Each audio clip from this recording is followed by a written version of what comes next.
Hello, good morning.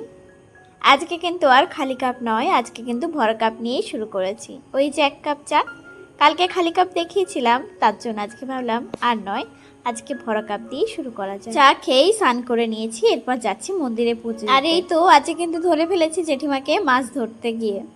মানে ঠাকুমার জেঠিমা প্রায় দুজনা বসে মাছ ধরে, মাছ ধরার পার্টনারই বলা যেতে পারে। এনারা দুজন যে কখন মাছ ধরে আমি ঠিক একটা ধরতে পারি না একসঙ্গে।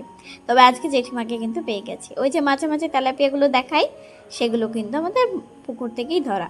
আর এই তো কথা বলতে বলতে চলে এসেছি মন্দিরে, এসে দেখি এনার দর্শন।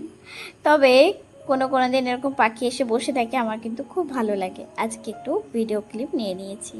তবে কি জানো তো, আগে তো আমি এরকমভাবে রোজ এসে মন্দিরে পুজো দিতাম না, কোনো দিন আসতাম, জেঠিমাই পুজো করতেন, তো উনি গত হওয়ার পরে আমি আর ঠাকুমা পুজো করা শুরু। সব কাজের একটু এদিক ওদিক হয়ে গেছে, সময় একটু ওলট পালট হয়ে গেছে, কিন্তু তারপরেও বিশ্বাস করো, আমি যখনই ফ্রি পাই আমার শুধু মনে হয় আমি মন্দিরে গিয়ে আমার মহাদেবের কাছে বসে থাকি।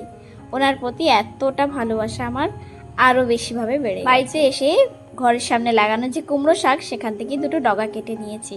আর আজকের রোদটা কিন্তু একদম ঝলমলে, পরিষ্কার আকাশ, দেখতে খুবই ভালো লাগছে।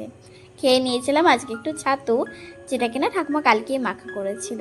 আর এই তো আজকে রান্না করবে ঠাকুমাই, আমার একদম রান্নার কোনো ঝামেলা নেই।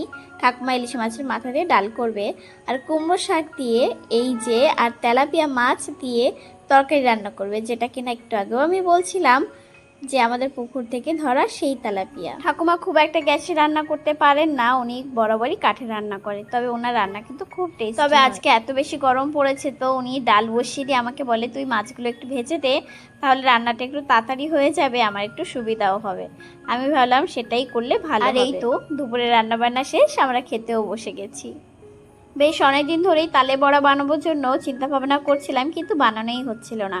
তবে আজকে ভেবে নিয়েছি আজকে তালে বড়া বানাবো। আর আজকে তারপর একটা প্লাস পয়েন্ট এটা আছে, ভাদ্র মাসের তো আজকে প্রথম শনিবার।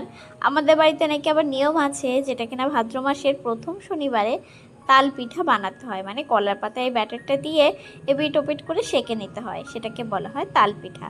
তো ভাবলাম রদ দেখা কলা বেচা দুটোই একসাথে হয়ে যাবে, বড়াও বানানো হয়ে যাবে, রিচুয়াল যেটা আছে ঠাকুমা করে থাকে বরাবরই, সেটাও ফলো করা হয়ে যাবে। তবে আগে তালে বড়া বানাতে না পারলেও এখন কিন্তু বেশ ভালোই বানাতে পারি। আমার তো বেশ ভালোই লাগে, আমাদের বাড়িতে বেশ সবাই মোটামুটি ভালো বলে। আর আমার যে সন্ডা পন্ডা আছে তাদেরকে দিই, তারাও কিন্তু খেয়ে খুব ভালো বলে। আর এই তো ঠাকুমা সেই নিয়ম পালছে, যেটা কিনা কলার পাতার ওপর যে তালে বড়ার যে ব্যাটারটা বানিয়েছিলাম সেটা দিয়ে দিয়েছি।